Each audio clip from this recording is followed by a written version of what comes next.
The URSULA'S return reveals are in full swing, and with a load of new cards and 2 new mechanics, let's take a look at them together. Let's start by looking at the 2 new mechanics announced this week, starting with Sing Together. This new mechanic allows you to combine multiple characters together to be able to belt out those massive songs like this insane 10 cost. This is definitely going to open up some new and exciting possibilities in Lorcana. And you can also sing these songs with teammates, suggesting we might see some official multiplayer rules coming out soon. Next, we got a new type of shift Discard. In this version, rather than paying ink to shift a character, you can discard a card or cards instead. There's obviously a lot of potential here, but balancing card advantage with getting powerful characters out is going to be tricky. And with that said, let's jump over to the card reveals so we can look at these in more detail. We're going to try out a slightly new format today where we're showing the tracker after each ink colour. Let us know in the comments how you like it. Up first in Amber, and starting off right away with one of the new Shift Discard cards, we have Ursula, Eric's Bride, a 4-cost uninkable 2/4 that quests for 2. You can shift her on top of a character named Ursula for the cost of discarding a song. And she has the ability Vanessa's Design. Whenever this character quests, chosen opponent reveals their hand and discards a non-character card of your choice. Honestly, I'm in love with this card. I think it has a lot of potential, functioning like bare necessities attached to a character. Questing for 2 lore also can't be ignored. Right now, based on which ink colours have Ursula's available, Amber Emerald seems to be the best slot for her. But hopefully we'll see more Ursula's in other ink colours soon. Even without a shift though, I could see this card finding a place in Amber Steel decks too. Bruno's Return is a 2-cost uninkable action. It allows you to return a character card from your discard to your hand.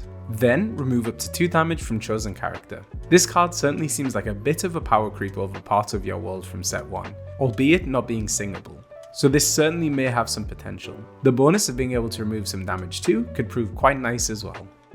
Ariel's Singing Mermaid is a 4-cost inkable 3/3 that quests for 2. Ariel is the first character to have the Singer 7 ability, allowing her to count as a 7-cost to sing songs.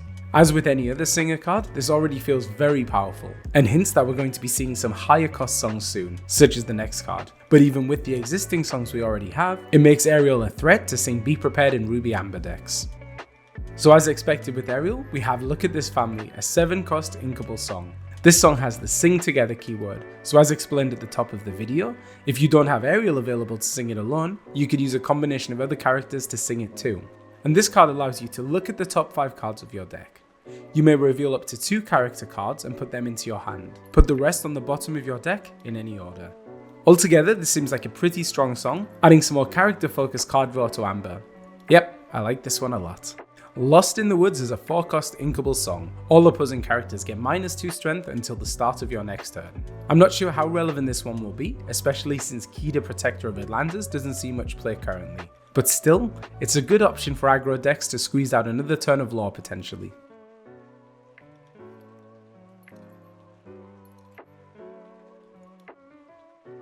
Over in Amethyst, we have Casa Madrigal Casita is a 1-cost inkable location with 6 willpower. It has a move cost of 1 and has the ability Our Home. At the start of your turn, if you have a character here, gain 1 lore. I was really expecting a lot more out of this location, but really it gives the same benefit of many of the vanilla locations, but requires additional setup to make it work. Possibly combined with characters who have abilities triggered by being in a location it could be useful, but right now I'm just not seeing it. Pepper Madrigal, Weathermaker is a 5-cost uninkable 1/5 that quests for 1.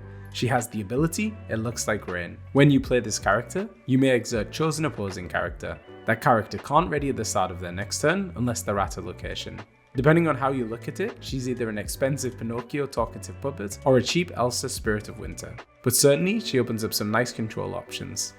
Camilomadrigal, Prankster, is a 4-cost inkable 2/5 questing for 1. He has the ability Many Forms. At the start of your turn, you may choose one. This character gets +1 lore this turn. This character gains Challenger +2 this turn. Personally, I love these cards with multiple utilities as it allows you to react to how your opponent is playing, either questing for more or challenging where needed. This could be a super fun one. Isabella Madrigal, Golden Child, is a 5-cost inkable 3/4 that quests for 1. She has 2 abilities. Ladies First. During your turn, if no other characters have quested this turn, this character gains +3 lore. And Leave It to Me. Whenever this character quests, your other characters can't quest for the rest of the turn. Being able to potentially quest for 4 lore alongside her reasonable stats, this card looks like it has a lot of potential. And since her ability discourages going wide with lots of questers, I think she might have a strong place in the meta.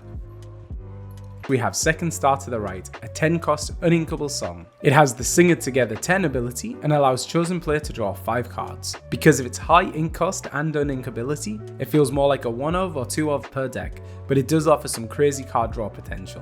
Aside from refilling your own hand, it also has potential to be used in mill decks, more focused on depleting your opponent's cards instead. Elsa Stormchaser is a 3 cost uninkable 1/4 that quests for 1. She has the Tempest ability. Exert this character.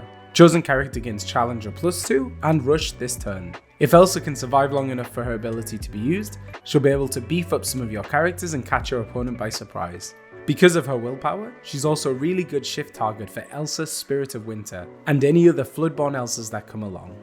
Flotsam and Jetsam and Tangled Eels are a 6 cost inkable 5/5 that quest for 2. Flotsam and Jetsam have the Shift Discard ability, allowing you to discard 2 cards to play them. And they can be played on either a card named Flotsam or Jetsam. If that wasn't enough, they also count as both Flotsam and Jetsam when they're in play. So we could see some crazy synergies with this card and the existing Eels. TikTok Ever-Present Pursuer is a 6 cost inkable 4/7 that quests for 1. He has the evasive ability, but even so it feels a little underwhelming. Is likely to see more play in limited formats than any viable decks. URSULA'S Lair, Eye of the Storm is a 3 cost uninkable location with 6 willpower. It has a move cost of 2 and generates 1 lore per turn. URSULA'S Lair has 2 abilities. Slippery Halls. Whenever a character is banished in a challenge whilst here, you may return them to your hand. And the second ability, Seat of Power. Characters named Ursula get +1 whilst they're here. The Slippery Halls ability in particular has potential, as we saw in set 1 with Dr. Facilier. In most cases, it will force your opponent to take out the location first to avoid giving you your characters back, especially with Amethyst's bounce characters. But being uninkable, I can't see many players running more than 1 or 2 of these though.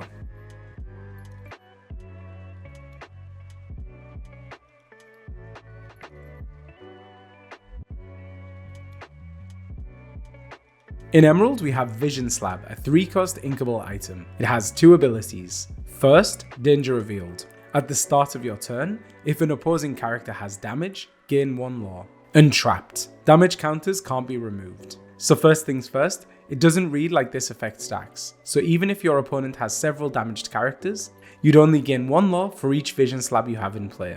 And for the Trapped ability, this would also prevent moving damage based on rulings Ravensburger have made about Grandpappy. Obviously, healing decks aren't a big part of the meta right now, but as a tech card to shut down something like Rapunzel gifted with healing, it could be really nice. Next, we have Under the Sea, an 8 cost uninkable song that has the Sing Together keyword. This song lets you put all opposing characters with 2 strength or less on the bottom of their player's deck in any order. Outside of Milo Thatch, King of Atlantis, this is Emerald's closest thing to a wide removal so far. But since it's determined by strength, unless you drop Akita or sing Lost in the Woods first, it likely won't affect your biggest threats. Instead, it will mostly be used to sweep up aggro boards, punishing them for going wide. Diablo, Devoted Herald, is Emerald's first legendary this set, and is a 3 cost uninkable 2/2 that quests for 1. Diablo can be shifted in for the cost of discarding an action card and is also evasive. He also has the ability Circle Far and Wide. During your opponent's turn, whenever they draw a card whilst this character is exerted, you may draw a card.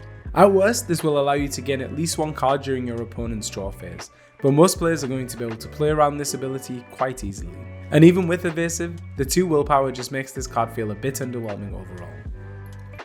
Cricky, Lucky Cricket is a 5 cost inkable 3/4 that quests for 3 lore. He has the ability Spreading Good Fortune. When you play this character, your other characters get +3 strength this turn. This ability alone definitely has potential, helping beef up some of your lower strength characters, making them more useful against those more big-butted opponents as well as locations. And questing for 3 definitely means he serves more than just a single purpose. Now, where's our Mushu card? Gunter, Interior Designer, is a 4 cost inkable 3/3 that quests for 2. He has the ability Sad-Eyed Puppy. When this character is challenged and banished, each opponent chooses one of their characters and returns that card to their hand. I'm honestly struggling a bit with this ability, as not only can it be played around quite easily, since it's only when Gunther himself is challenged, but there are so many upsides to bouncing a character back to your hand in order to be able to replay them later. Giving that choice to your opponent just feels bad in most scenarios I can think of. Jacques, Connoisseur of Climbing, is a 3-cost inkable 1/4 that quests for 2. He has the ability Sneaky Idea. When you play this character, choose an opposing character gains Reckless during their next turn. We've obviously seen similar abilities with John Silver and Lyle Tiberius Rock, and I feel there's still a lot of potential there for giving your opponent Reckless. Being cheap and inkable, I could see Jacques maybe being the card to be able to finally effectively demonstrate how good this ability can be. And I wonder if we're going to also be seeing a Gus card this set, completing the left side of this picture. The Muses, Proclaimers of Heroes, is a 4-cost inkable 2/4 that quests for 1. They have Ward, as well as the ability The Gospel Truth. Whenever you play a song, you may return chosen character with 2 strength or less to their player's hand. We're seeing another card targeting those low strength characters in Emerald, but I do think this card has some really good upsides, especially when paired with Ursula, Deceiver of All. Potentially, this allows you to sing songs twice and bounce 2 characters to really disrupt your opponent on turn 4, something which could really swing the tempo in your favour. Tor, Florist, is a 5-cost inkable 4/7 that quests for 1. Tor has the distinction of being one of the few vanilla cards revealed in the latest patch. As cool as the artwork on this card is with all of the fun little details, I just don't think this card does anything to stand out, but will probably do quite well in limited formats given his high willpower at a cost 5.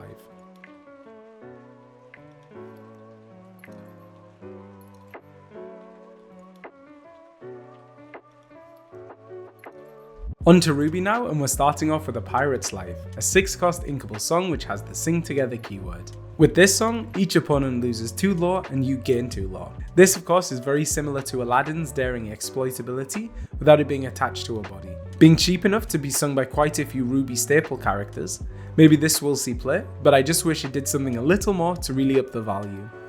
Imperial Proclamation is a 1-cost inkable item. It has the Call to the Front ability. Whenever one of your characters challenges another character, you pay 1 less for the next character you play this turn. I honestly think this card is going to be a sleeper. It's cheap, it always gives its benefit, it stacks, and it adds some much needed ramp to an incolor already focused on challenging. It can be paired with cards like Shere Khan to get double benefit out of challenging, or even a card like Scar Vicious Cheetah to potentially reduce the cost of a character by 2, 3 or even 4 ink. Personally, I can't wait to try this one out. Speaking of Scar Vicious Cheetah, I think this location is going to synergize so well with him. The Snuggly Duckling is a 2-cost inkable location with 9 willpower. It has a move cost of 2 and has the ability Routine Ruckus. Whenever a character with 3 strength or more challenges another character while here, gain 1 lore. If the challenging character has 6 strength or more, gain 3 lore instead. So imagine this, drop Scar here, slam him into 3 characters and you gain 9 lore in 1 shot. I can definitely see some 1-turn kills spawning from this location. And at 9 willpower, it is going to be quite tricky for your opponent to deal with it before you get any value out of it. Khan, Beloved Steed, is a 2-cost inkable 3/2 vanilla that quests for 1. There's not much to say about this one, although his 3 strength could be quite relevant. Li Shang, Valorous General, is a 3-cost inkable 3/2 that quests for 1. He can be shifted in for the price of discarding a character card, and he has the ability Lead the Charge. Your characters with 4 strength or more get +1 lore. With his stats, I feel like Li Shang will be more of a closer for games, there to net you some surprise lore before your opponent can realize. But his shift feels a little bit irrelevant right now without any low cost targets, but perhaps we'll be seeing some more Li Shangs pop up this set. Raya, Loyal Protector, is a 3-cost inkable 3/3 that quests for 1. She has the ability Don't Get in My Way. Whenever this character challenges another character, gain 1 lore for each other damaged character you have in play. We're definitely seeing more Ruby cards this set, focusing on rewarding challenging. And I do think Raya could fit comfortably into a challenge heavy deck, or even in decks running cards such as On Your Feet Now. Sisu, Emboldened Warrior, is a 3-cost inkable 1/4 that quests for 2. She has the ability Surge of Power. This character gets +1 strength for each card in your opponent's hands. This card is actually quite exciting. If you're able to play her down on turn 3, she's likely to have a good buff to her strength already, since your opponent will likely have quite a full hand. And it's nice to see cards actively punishing your opponent for having too much card draw. I'd say the only downside is she can be quite easily taken down by Mim Fox, who continues to be a menace in the game. Be King Undisputed is a 4-cost uninkable song. When played, each opponent chooses and banishes one of their characters. I will say, I felt a bit underwhelmed at first when I saw this one, but being a song and only costing 4 does feel like it could really disrupt the mid game of a lot of Ruby decks. Comboing this card with Lady Tremaine or Madame Medusa could also be pretty powerful. Honestly, I'd expect to see this card becoming quite relevant. Brawl is a 3-cost inkable action, letting you banish chosen character with 2 strength or less. This card feels very mid to me. It has less impact than something like World's Greatest Criminal Mind, and it can't even be sung. Maybe it could replace Teeth and Ambition in Ruby decks, but even then I just can't see this one getting much use.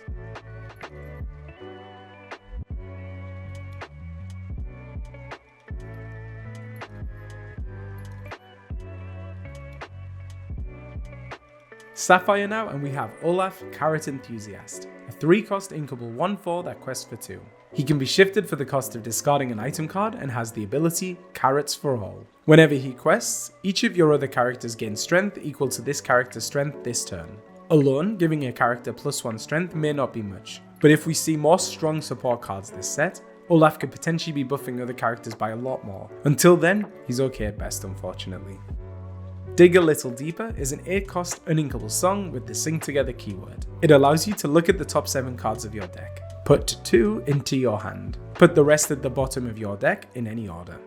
Being able to dig that deep into your deck for answers you need when you need them could be really powerful, especially in decks relying heavily on certain combos, and Tamatoa could even sing the song alone to get huge value out of it. Seldom All They Seem is a 2-cost inkable song. Chosen character gets -3 strength this turn. We've seen a lot of these similar cards across the first 4 sets of Lorcana, and while the art is gorgeous, especially featuring Aurora's famous castle, I just don't see this card being used outside of limited formats.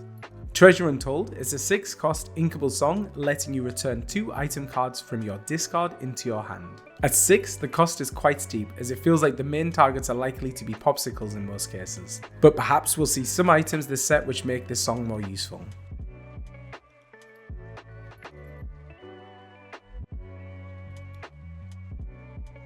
Finally, in Steel, we have the Mob Song, a 10-cost uninkable song with the Sing Together keyword. It lets you deal 3 damage to up to 3 chosen characters or locations. Firstly, I absolutely love the art of this card, although it's such a missed opportunity that the Dresser didn't get to be featured in this one. That aside, this does feel like it could be super relevant in Steel decks, especially Steel Amber where it can be paired with the new Singer 7 Aerial. Being able to target locations too is an added bonus. But the cost and uninkability are likely to be quite prohibitive overall, and most decks likely can't risk running more than a couple of these.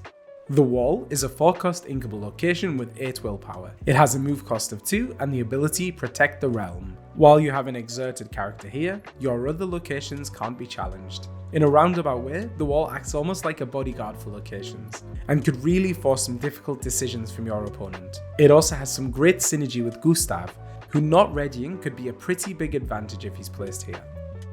Xian Po, Imperial Soldier, is a 5-cost inkable 4/7 that quests for 1, and he also has the bodyguard ability. He definitely has potential alongside the Wall to cause some headaches for your opponent, given his high willpower.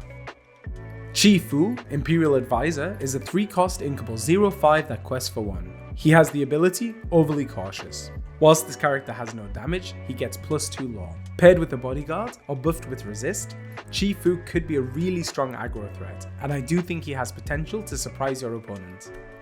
Ling, Imperial Soldier, is a 3-cost inkable 3/3 that quests for 1. He has the ability Full of Spirit. Your hero characters gain +1 strength. This is another card that I feel could be surprisingly good. There are plenty of characters with the hero classification that could really benefit from this strength boost. Raja, Royal Protector, is a 4-cost inkable 3/4 that quests for 2. He has the ability Steady Gaze. Whilst you have no cards in your hand, characters with 4 cost or less can't challenge this character. The setup of this ability does feel a little bit cumbersome, but paired with a character like Tiana to also prevent your opponent from playing actions, Raja could be another one of those characters that can be a real nuisance for your opponent. And finally, we have Aladdin, Brave Rescuer, a 3-cost inkable 3/3 that quests for 1. He can be shifted in for the cost of discarding a location card and has the Crashing Through ability. Whenever this character quests, you may banish chosen item. It's always nice seeing more characters who deal with items turn after turn, so Aladdin could definitely add some value here. But his usefulness will depend largely on whether you're able to protect him long enough to get that value.